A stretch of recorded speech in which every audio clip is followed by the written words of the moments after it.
Everybody was kung fu fighting.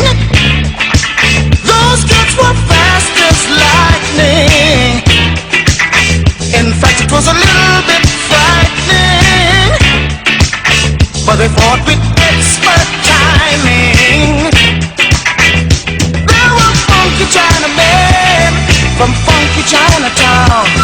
They were chopping them up, they were chopping them down.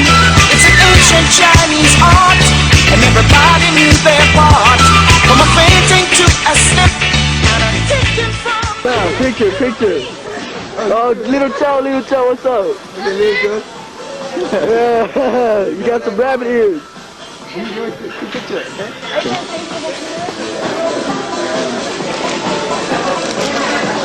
Mario. Looking good. Luigi, it's Luigi. Okay, right?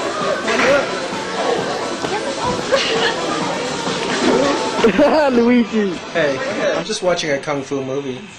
I love kung fu movies. I remember when I discovered Kung Fu Theater. It was the summer after I had just completed the 3rd grade. The following school year, I would be in the 4th grade. I saw this kung fu movie in Kung Fu Theater, and it was amazing.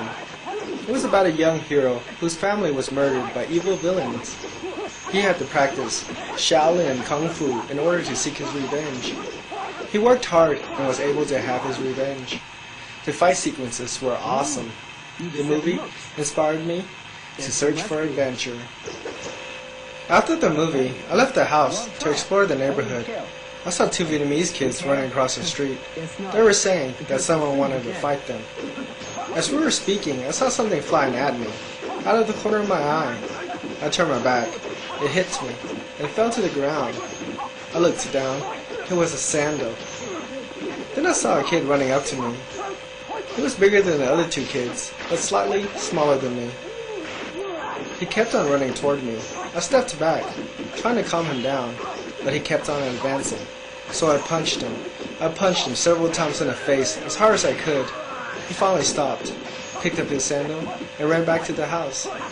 I didn't know what was going on. The 2 Vietnamese kids thanked me for fighting off their attacker. I was confused, but I made 2 friends that day. Their names were Dinh and Dat, and they were brothers. 2 days later, I ran into the kid that I was punching. Both his eyes were swollen shut. He looked like a boxer after a hard-fought fight. I felt bad, so I talked to him. He said he thought those 2 kids had stolen lawn ornaments from his parents' yard. He realized that they didn't, because they lived in an apartment. We became friends. He was from Laos. His name was Ket Venkong. About a month after the confrontation, I saw another Kung Fu movie on Kung Fu Theater. The title of the movie was The Kid with the Golden Arms, and this movie was twice as inspiring. After the movie, I went to Eastridge Park to get me some sun and some fresh air. There, I saw 2 little Vietnamese girls run around hollering, "Help us, help us." I stopped them and asked them what was going on. They said, "Those boys won't let us play with any of the swings." I looked at the swing set, and I saw Gary and Ron. Gary was Ron's older brother, and Gary was holding all the swings. He must have weighed 300 pounds, and he was only in the 6th grade. I told Gary to give the girls back their swings. He let go of the swings, took 2 steps back, and he shouted, "Who's going to make me?" Gary was 3 times bigger than me, but I did watch Kung Fu Theater, and I did want to be a hero. I replied, "I am." I ran toward him as fast as I could and kicked him right in the knee. That was a bad idea because he fell right on top of me. Luckily, both my hands were free. I pushed his face up, and I punched it and punched it and punched it. His nose was bleeding, and I busted open both his lips. He blew his nose on my face. My face was covered with blood and boogers. It was a nasty sensation. It felt like somebody took a spoonful of warm oatmeal and flicked it all over my face. But I kept a good frame of mind. I told him if he wanted me to stop hitting him, to roll over. I paused, and he rolled over. His little brother Ron helped him up, and they left. The 2 little girls cheered.